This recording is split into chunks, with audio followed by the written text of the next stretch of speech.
Hey guys, Cody here from the local home team. July 2022 has come to an end, so today I'm recording this video for you to give you an idea of what happened in the real estate market in July and also what's kind of transpired since the beginning of 2022 and what's that look like compared to now.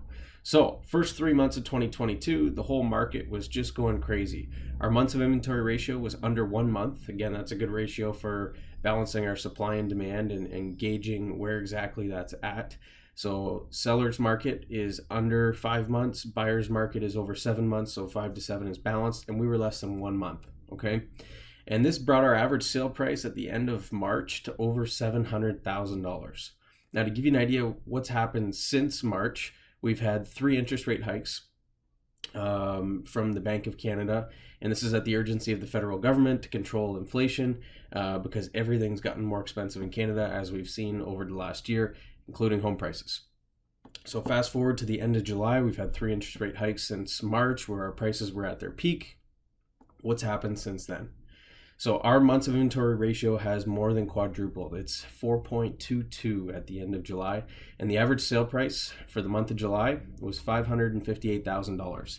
Now that's a far cry off from the over $700,000 that we saw in March, but something really interesting to note here is that that's still 2% higher than July 2021.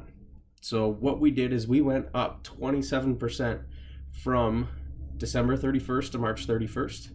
Then we had 3 interest rate hikes, and we have come back down, and almost all the gains for 2022 have been taken off the table, but we have not dipped below what the average sale price was for July in 2021.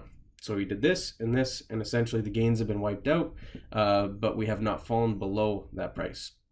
That being said, Bank of Canada has 2 more interest rate announcements scheduled for 2022. There is potential that there could be 2 more hikes or 1 more hike. The overnight rate is currently at 2.5%. They want to see that between 3 and 3.5%. So expect more, more rise in interest rates this year in Canada yet. That being said, there's a U.S. election in 2024, Canadian election in 2025. So what's happening right now is there's pressure from the federal governments, both U.S. and Canadian, on the Federal Reserve and then the Bank of Canada to get interest rates up to control inflation, to essentially put our economy into a recession. And it'd be really convenient for them to have us coming out of a recession right at the start of the campaign for their election if you were the incumbent. So although rates are high right now, if you're looking at buying, I think it's a great opportunity to buy in today's market, probably over the next 6 months, because the prices are down substantially from what they were at the beginning of this year. Although the interest rates are high, if you look at just locking in your term for maybe a year or 2 instead of 3 or 5 like you normally might with a fixed rate mortgage, you'll have the chance of buying at the low prices now, and you're going to pay a temporarily high interest rate, but you'll probably be able to bring that down when you renew a couple years out from now.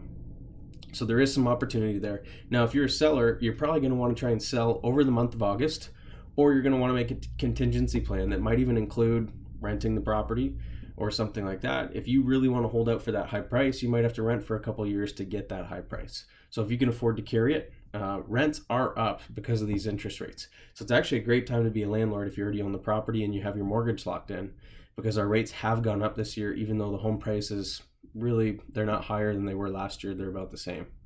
So that's a bit of what's going on in our market right now. Stay tuned. We will bring you an update for August once that month has come to an end and we've received the stats. And in the meantime, if you have any questions regarding real estate in Windsor, Essex at all, don't hesitate to contact any one of our team members. Thanks. Bye for now.